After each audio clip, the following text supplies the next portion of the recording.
여러분, 병원에서도 절대 가르쳐주지 않는 이야기를 해드리려고 해요. 단 하루 만에 밤중 화장실 가는 일을 멈추는 방법이 있어요.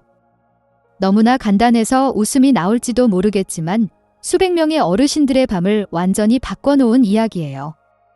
저는 경기도 성남에서 평생 환자들을 돌봐온 내과 의사 김정호예요. 85세가 된 지금도 매일 진료실 문을 열고 있어요. 저 역시 한때는 밤에 5번씩 일어나서 새벽이 무서울 정도였어요. 지금은 어떨까요? 밤중에 단 한 번도 일어나지 않고 아침까지 푹 잘 수 있어요. 그 변화를 오늘 밤부터 여러분도 느끼실 수 있을 거예요. 의대를 졸업하고 첫 진료를 시작한 45년 전, 저는 이런 문제를 가볍게 봤어요. 나이가 들면 그럴 수도 있지요 라고 환자분들께 말했던 기억이 나요.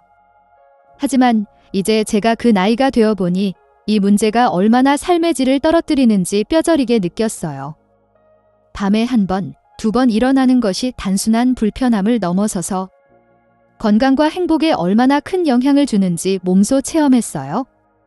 그런데 잠깐, 더 중요한 이야기가 있어요.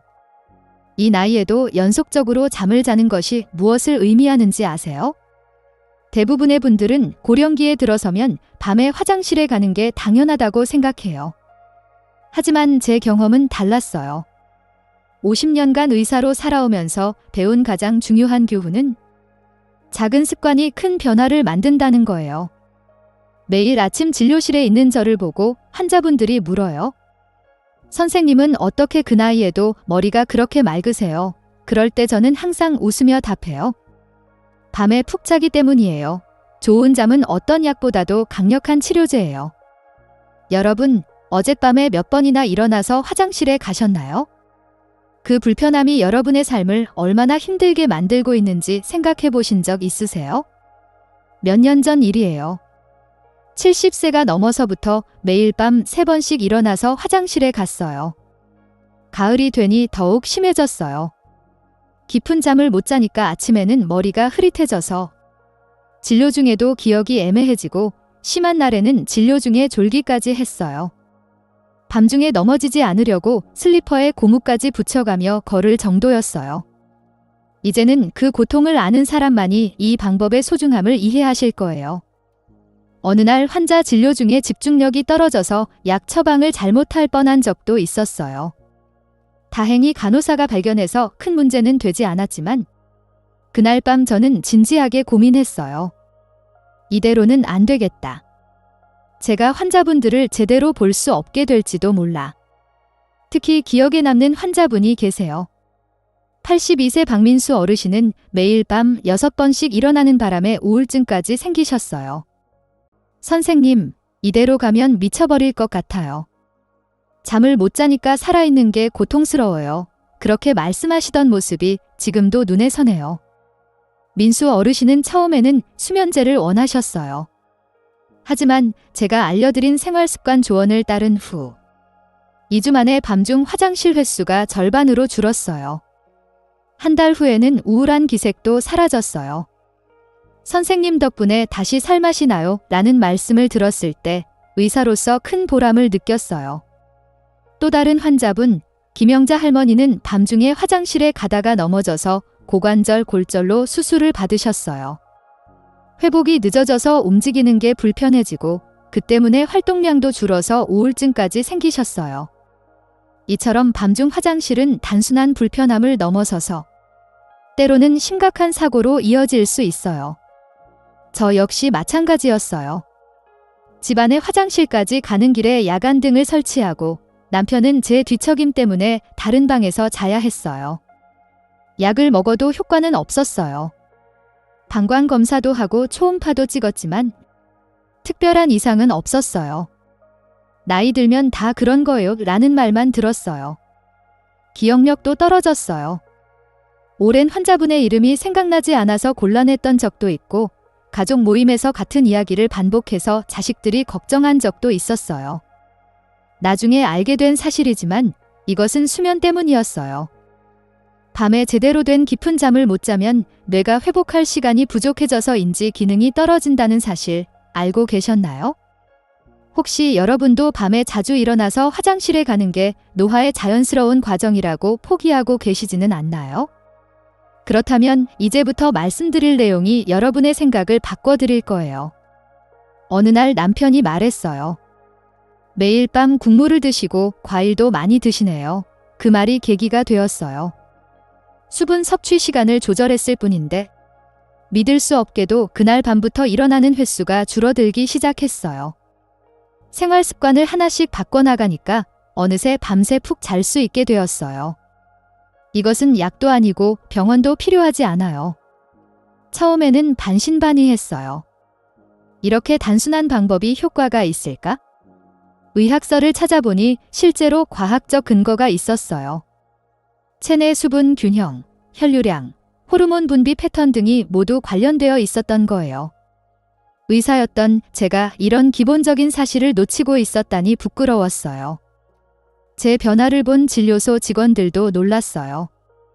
선생님, 요즘 표정이 밝아지셨네요. 매일 아침 피곤해 보였던 제 얼굴에 활기가 돌아오고 진료 중 집중력도 향상되었어요. 무엇보다도 환자분들과 더욱 공감할 수 있게 되었어요. 제가 직접 경험하고 해결한 문제였기 때문에 같은 고민을 겪고 있는 환자분들에게 더욱 구체적인 조언을 할 수 있게 되었어요. 이 영상을 끝까지 보시면 전체 맥락을 정확히 이해하실 수 있어요. 구독과 좋아요를 눌러주시면 더 많은 분들에게 이 소중한 정보가 전해져요. 의사로서 부끄러웠어요. 그렇게 많은 환자분들에게 약만 처방하고 정작 중요한 기본적인 생활 습관의 중요성을 놓쳤으니까요. 이제 그 깨달음을 여러분과 공유하고 싶어요. 약이나 수술보다 먼저 시도해 볼 수 있는 오늘 밤부터 시작할 수 있는 5가지 방법이에요. 제가 직접 경험하고 수백 명의 환자분들에게 효과를 확인한 방법이에요. 의학적 치료를 대체하는 게 아니라 보완하는 접근법이라고 생각해 주세요. 때로는 이런 단순한 습관의 변화만으로도 문제가 해결되는 경우가 많아요. 여러분은 지금 이 순간에도 오늘 밤 화장실 횟수를 걱정하고 계시지 않나요? 오늘 밤부터 달라질 수 있다면 어떤 기분이실까요? 밤새 푹 자고 아침에 상쾌하게 일어나는 그 느낌. 다시 한번 느껴보고 싶지 않으세요? 밤중 화장실의 고통을 멈추는 5가지 습관을 말씀드릴게요. 첫 번째, 저녁 시간 수분 섭취를 철저히 제한하는 거예요. 밤에 만들어지는 소변의 대부분은 저녁에 섭취한 수분이 원인이에요. 몸에 들어간 수분이 소변으로 배출되는 시간은 보통 3에서 4시간이에요. 그래서 잠들기 전 몇 시간의 수분 섭취가 밤중 소변을 결정하는 열쇠가 돼요. 사람의 신장 기능은 낮과 밤에 다르게 작동해요. 낮에는 활동량이 많아서 수분 배출이 활발하게 이루어지지만 밤에는 휴식을 취하면서 수분 보존 모드로 바뀌어요. 하지만 나이가 들수록 이 일주기 리듬이 약해져서 밤에도 낮과 같이 소변이 만들어져요. 그래서 저녁 수분 섭취가 직접적으로 밤중 소변에 영향을 주는 거예요. 고영희 할머니는 74세로 밤에 4번씩 일어나셨어요. 영희 할머니는 저녁에 차를 드시고 국물도 드셨는데 이것을 낮으로 옮기자 첫날 밤부터 한 번만 일어나게 되었어요. 이렇게 간단한 방법인 줄 알았다면 진작했을 텐데요. 라고 기뻐하셨어요. 영희 할머니는 평소 식후에 과일을 드시고 차를 한 잔씩 마시는 습관이 있으셨어요. 이런 숨어있는 수분원을 모두 낮으로 옮기니까 효과가 나타났어요. 또 다른 예로 67세 이철수 어르신은 맥주 때문이었어요. 저녁 8시쯤 마시는 맥주 한 캔이 그분의 즐거움이었어요.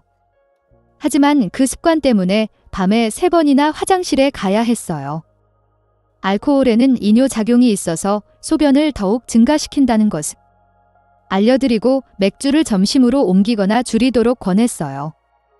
철수 어르신은 처음에는 불만을 표하셨지만 결과를 경험한 후에는 이제 맥주보다 숙면이 더 즐거워요 라고 말씀하셨어요. 실행하기 쉬운 방법은 오후 6시 이후에는 물, 국물, 과일, 맥주를 포함한 모든 수분 섭취를 제한하는 거예요.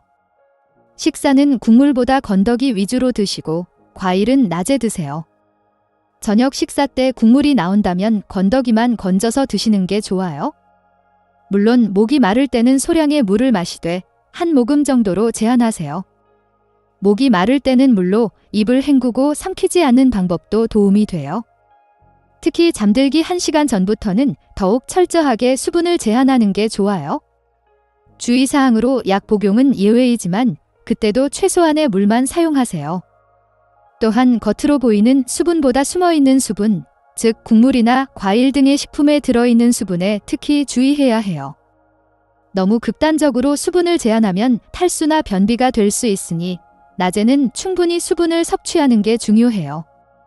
또한 신장병이나 심장병이 있는 분은 의사와 상의한 후 수분 제한을 실천하세요. 건강 상태에 따라 수분 섭취 패턴이 달라질 수 있으니까요. 혹시 저녁 식사에서 마신 국물 한 숟가락을 무심코 삼키고 계시지는 않나요? 그 작은 습관이 밤의 시간을 완전히 바꿀 수 있어요. 두 번째, 다리 부종 관리는 소변을 줄이는 지름길이에요. 낮에 다리에 고인 수분이 밤에 누우면 소변으로 바뀌어요. 중력의 영향으로 낮에 서 있거나 앉아 있으면 다리에 수분이 고여요. 이 수분은 밤에 누울 때 혈액에 다시 흡수되어 소변을 증가시켜요. 이것이 야간뇨의 또 다른 주요 원인이에요. 이 현상을 의학적으로 중력 의존성 부종이라고 불러요. 낮에는 중력으로 다리 부분에 체액이 모이고 이 체액은 밤에 누워서 중력 효과가 없어지면 심장 쪽으로 돌아가요. 이렇게 돌아온 체액은 결국 신장에서 걸러져서 소변으로 배출되는 거예요. 서태호 어르신은 77세로 부산 해변에 사셔서 평생 낚시를 하셨어요. 하루 종일 서 계셨기 때문에 다리 부종이 심했고 밤에는 3번이나 화장실에 가야 했어요. TV를 보면서 다리를 벽에 기대어 놓으니까 3번 일어나던 밤이 1번으로 줄었어요. 이렇게 간단한 방법이라니 하고 놀라셨어요. 태호 어르신은 특히 날씨가 더운 여름에 증상이 심했는데 다리를 올리는 실천을 한 후에는 계절에 관계없이 숙면할 수 있게 되었어요.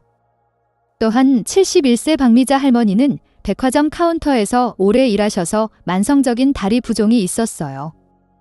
저녁 식사도 습관적으로 많이 하셔서 밤에 3번이나 화장실에 가셨어요.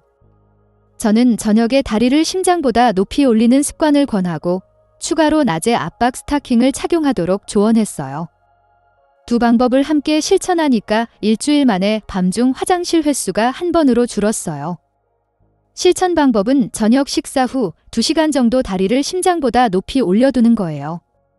소파에 앉을 때 다리를 올리거나 침대에 쿠션을 깔고 다리를 높이는 것만으로도 효과가 있어요. TV를 보거나 책을 읽을 때 자연스럽게 다리를 올리는 습관을 들이면 좋아요. 가장 효과적인 자세는 등을 바닥에 대고 누운 상태에서 다리를 벽에 기대어 L자 모양을 만드는 거예요. 이 자세로 15에서 20분만 있어도 다리 부종이 현저히 감소해요. 매일 저녁 식사 후에 이 자세를 취하는 습관을 들이세요. 주의사항으로 고혈압이나 심장병이 있는 분은 무리하게 다리를 높이 올리지 말고 천천히 시도해야 해요. 다리를 올렸을 때 호흡이 힘들거나 가슴이 답답해지면 즉시 중단하세요. 또한 다리에 저림이 오면 즉시 자세를 바꾸는 게 좋아요. 당뇨병이 있는 분은 다리 피부에 상처가 없는지 확인하고 부드러운 쿠션이나 베개를 사용해서 압력점이 생기지 않도록 주의하세요. 심한 정맥류가 있다면 의사와 상담한 후 다리 올리기를 시도하는 게 안전해요. 저녁에 TV를 볼 때 다리를 어디에 두고 계셨나요? 오늘부터 그 자세를 조금 바꿔보시지 않을래요? 3번째, 잠들기 전에 반드시 화장실에 가서 쉬세요. 자는 동안 방광에 조금이라도 소변이 남아있으면 쉽게 잠이 깨어버려요. 잠들어 있는 동안 우리 몸은 휴식 모드에 들어가는데 방광에 소변이 고여있으면 뇌가 이것을 감지해서 잠을 깨우라는 신호를 보내요. 따라서 잠들기 전에 방광을 완전히 비우는 것이 중요해요. 나이가 들면 방광의 용량이 줄어들고 탄력성이 떨어져요. 젊은 시절에는 300에서 400mm의 소변도 깊게 느끼지 않고 참을 수 있었지만 고령기에는 150에서 200mm만 되어도 요일을 느끼게 돼요. 더욱이 수면 중에는 몸의 감각이 더 민감해지므로 적은 양의 소변으로도 쉽게 잠이 깨는 거예요. 김정자 할머니는 81세로 소변이 없어도 반드시 가는 습관을 들여서 3개월 만에 밤중 소변이 없어졌어요. 처음에는 번거로웠지만 지금은 습관이 되어서 자연스럽게 할 수 있어요. 덕분에 깊은 잠에 들 수 있게 되었어요. 정자 할머니는 저녁에 TV 드라마를 보고 바로 잠드는 습관이 있었는데 드라마가 끝나면 잠들기 전에 반드시 화장실에 가는 습관을 들이셨어요. 처음에는 귀찮아 하셨지만 그 효과를 경험한 후에는 절대 빠뜨리지 않으세요. 또 다른 사례로 84세 최병수 어르신은 전립선 비대로 소변 배출이 원활하지 않아서 잠들기 전에 화장실에 가도 방광이 완전히 비워지지 않았어요.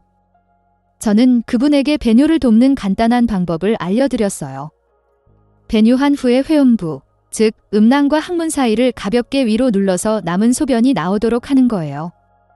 이 방법으로 방광에 남아있던 소변까지 배출할 수 있게 되어 밤중에 일어나는 횟수가 크게 줄었어요. 실천의 요령은 아주 간단해요. 잠이 올 때 화장실에 반드시 들르세요. 소변이 없어도 방광을 비우는 습관을 들이는 게 중요해요. 잠이 와도 바로 누우지 말고 화장실에 한 번 더 들른 후 자는 게 좋아요. 배뇨할 때는 급하게 하지 말고 천천히 완전히 방광을 비우는데 집중하세요. 배뇨 중에 한 번 멈춘 후 다시 시작하면 방광을 더 완전히 비울 수 있어요. 또한 배뇨한 후에도 몇 초간 기다려서 남아있는 소변이 모두 나오도록 하세요. 주의사항으로 소변을 너무 급하게 보지 말고 천천히 끝까지 보는 거예요. 특히 남성의 경우는 서서 배뇨하기보다 앉아서 배뇨하는 자세가 방광을 더 완전히 비울 수 있어서 권장돼요. 또한 배뇨한 후에 조금 기다렸다가 한 번 더 배뇨하면 남아있던 소변까지 뺄 수 있어요. 신장병이나 심장병으로 이뇨제를 복용하는 분은 약 복용 시간을 의사와 상의해서 조절하면 좋아요. 보통 이뇨제는 아침에 복용하는 쪽이 밤중 소변을 줄이는데 도움이 돼요. 마지막으로 화장실에 가신 시간이 언제였는지 기억하세요. 오늘 밤은 꼭 잠들기 직전에 화장실에 한 번 더 가보시지 않을래요? 네 번째, 침대에서 스마트폰 사용 금지예요. 스마트폰의 빛이 뇌를 나드로 착각시켜서 소변 생성을 증가시켜요. 스마트폰에서 나오는 블루라이트는 멜라토닌이라는 수면 호르몬의 분비를 억제해요. 이로 인해 수면의 질이 떨어지고 항이뇨 호르몬의 정상적인 분비도 방해받아요. 결과적으로 밤에 소변이 늘어나는 거예요. 사람의 항이뇨 호르몬은 밤에 더 많이 분비되어서 소변 생성을 억제하고 깊은 잠을 도와요. 하지만 블루라이트에 노출되면 이 호르몬의 분비가 방해받아서 자연스러운 일주기 리듬이 깨져요. 또한 잠들기 전에 자극적인 콘텐츠에 노출되면 교감신경이 활성화되어서 깊은 잠에 들기 어려워져요. 정동진 어르신은 79세로 매일 밤 침대에서 스마트폰으로 뉴스를 보고 잠드는 습관이 있었어요. 이 습관을 끊고 스마트폰을 다른 방에 두도록 했더니 놀랍게도 밤중 배뇨가 절반으로 줄었어요. 처음에는 스마트폰 없이 잠드는 게 어색했지만 지금은 더 깊게 잘 수 있어서 오히려 좋아요. 동진 어르신은 특히 정치 뉴스를 즐겨보셨는데 그것이 잠들기 전에 불필요한 스트레스를 주고 있었다는 걸 나중에 깨달으셨어요. 지금은 저녁 식사 후에 뉴스를 보고 잠들기 전에는 가벼운 책을 읽는 습관으로 바꾸셨어요. 또 다른 환자분 68세 강혜순 할머니는 자녀들과의 카카오톡 대화가 즐거움이었어요. 매일 밤 스마트폰으로 가족들과 메시지를 주고받고 잠들곤 하셨어요. 하지만 그 습관 때문에 밤에 3번이나 일어나셨어요. 저는 혜순 할머니에게 가족과의 대화 시간을 저녁 8시 이전으로 제한하고 잠들기 전에는 스마트폰을 거실에 두도록 권했어요. 처음에는 불편하다고 하셨지만 일주일 후에는 손자 사진을 못 보는 건 아쉽지만 그것보다 잘 자는 게 더 중요하다는 걸 알았어요 라고 말씀하셨어요. 실천하기 쉬운 방법은 잠들기 전에 스마트폰을 다른 방에 두는 거예요. 침실에는 전자기기를 가져오지 않는 게 좋아요. 방은 가능한 한 어둡게 하고 조용하게 해서 수면에 최적화된 환경을 만드세요. 잠들기 1시간 전부터는 모든 전자기기 사용을 중단하는 게 이상적이에요. 그 시간에는 독서, 명상, 스트레칭 등의 편안한 활동을 하는 게 좋아요. 책도 종이책을 선택하고 전자책이라면 블루라이트 차단 기능을 켜세요. 주의사항으로 스마트폰뿐만 아니라 TV, 태블릿 등 화면이 있는 기기는 모두 잠들기 1시간 전부터 멀리해야 해요. 특히 자극적인 뉴스나 영상은 뇌를 활성화시켜서 수면을 방해하므로 피해야 해요. 대신 가벼운 책을 읽거나 조용한 음악을 듣는 것이 도움돼요. 알람 기능 때문에 스마트폰을 침실에 둬야 한다면 비행기 모드로 설정하고 화면을 아래로 향하게 두세요. 더 좋은 방법은 일반 알람 시계를 사용하는 거예요. 혹시 누워서 스마트폰을 보며 잠드는 습관이 있으세요? 오늘부터 스마트폰을 침실 밖에 두고 자보시지 않을래요? 5번째, 자다가 깼을 때 무조건 화장실에 가는 습관을 고치세요. 정말로 방광이 가득 찬 게 아니라 수면 장애로 깬 경우가 많아요. 우리 몸은 습관을 쉽게 만들어요. 밤에 1~2번 일어나서 화장실에 간 경험이 반복되면 그 시간에 자동으로 일어나는 패턴이 형성돼요. 이것을 조건부 각성이라고 하는데 실제로는 방광이 가득하지 않은데도 습관적으로 일어나는 거예요. 수면은 여러 주기로 구성되어 있고 각 주기가 끝날 때 조금 잠이 깨는 것은 정상이에요. 문제는 이렇게 자연스럽게 깼을 때 바로 화장실에 가는 습관이 생기면 뇌가 이것을 학습해서 깨면 화장실에 가야 한다는 패턴을 형성하는 거예요. 이 패턴을 깨는 것이 중요해요. 송미영 할머니는 밤에 4번이나 화장실에 가는 습관이 있었어요. 처음에는 깼을 때 참는 게 힘들었지만 꾹 참고 다시 잠들려고 노력했어요. 놀랍게도 2주 만에 밤중 화장실이 4번에서 1번으로 줄었어요. 처음 며칠은 정말 힘들었어요. 하지만 지금은 1번만 일어나고 때로는 아침까지 쭉 잘 때도 있어요. 미영 할머니는 특히 자정과 새벽 2시, 4시에 규칙적으로 일어나는 패턴이 있었어요. 참는 훈련으로 이 패턴을 깨니까 수면의 질이 크게 향상되었어요. 또 다른 72세 한정식 어르신은 전립선 수술 후 야간 요가 심해졌어요. 의학적 문제 외에도 심리적 불안 때문에 밤에 자주 일어나서 화장실에 가셨어요. 방광이 완전히 회복되지 않은 게 아닐까 걱정하셨거든요. 정식 어르신에게 이완법과 함께 깼을 때 바로 화장실에 가지 말고 참아보는 훈련을 권했어요. 처음에는 불안해하셨지만 점차 자신감을 갖게 되시면서 밤중 화장실 횟수가 줄었어요. 실천 요령은 자다가 깼을 때 먼저 참을 수 있는지 스스로 판단해 보는 거예요. 깼을 때 바로 화장실에 가지 말고 3에서 5분 정도 누워서 호흡에 집중해 보세요. 그리고 정말 소변이 있는지 확인해 보세요. 가능하다면 그대로 다시 눈을 감고 누워 있는 게 좋아요. 깼을 때 호흡에 집중하는 간단한 명상이 도움돼요. 깊게 숨을 들이마시고 천천히 내쉬면서 몸의 긴장을 풀어보세요. 이 과정을 5~10번 반복하는 사이에 대부분 다시 잠들 수 있어요. 주의사항으로 참는 것이 너무 힘들거나 아픔이 있다면 무리하지 말고 화장실에 가는 게 좋아요. 또한 전립선 비대증이나 요로 질환이 있는 분은 전문의와 상의한 후 시도하세요. 이 방법은 습관성 배뇨를 막기 위한 훈련이지 실제로 필요한 배뇨를 참으라는 말이 아니에요. 또한 야간 요가 당뇨병, 신부전, 수면 무호흡증 등 다른 질환의 증상일 가능성도 있으니 의학적 검사로 기초 질환을 확인하는 것도 중요해요. 잠들었다가 깨면 자동으로 먼저 화장실에 가버리시지 않나요? 오늘 밤은 깨어도 조금 참아보시지 않을래요?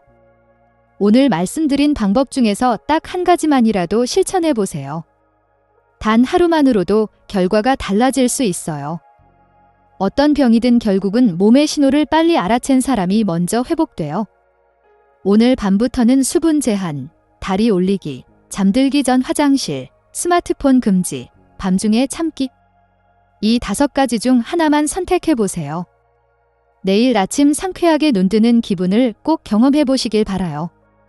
처음부터 모든 방법을 완벽하게 실천하려고 하면 오히려 스트레스가 될 수 있어요.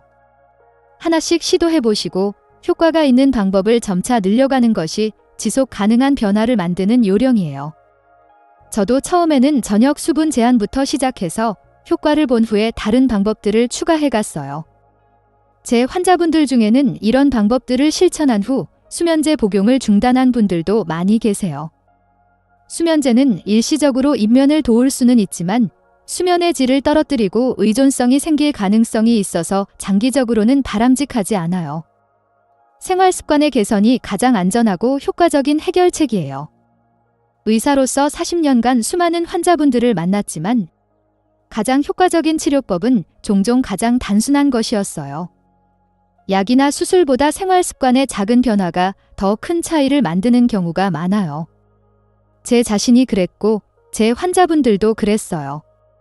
야간요 문제가 해결되면 삶의 질이 놀랍도록 향상돼요.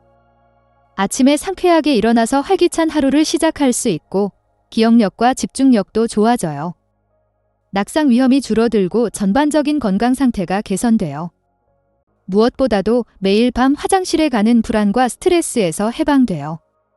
이 내용을 한 번 더 정리하면 첫째, 저녁 6시 이후 수분 섭취를 제한하기. 둘째, 저녁에 다리를 심장보다 높이 올려두기. 셋째, 잠들기 직전에 반드시 화장실에 가기. 넷째, 침대에서 스마트폰 사용하지 않기. 다섯째, 밤에 깼을 때 무조건 화장실에 가지 않기.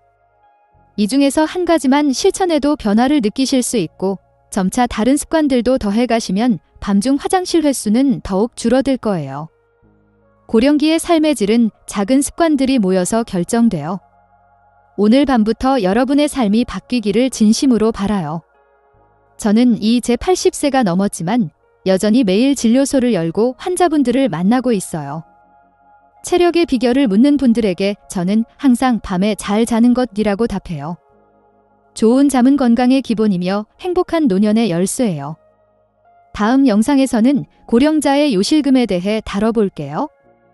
구독과 좋아요를 부탁드려요.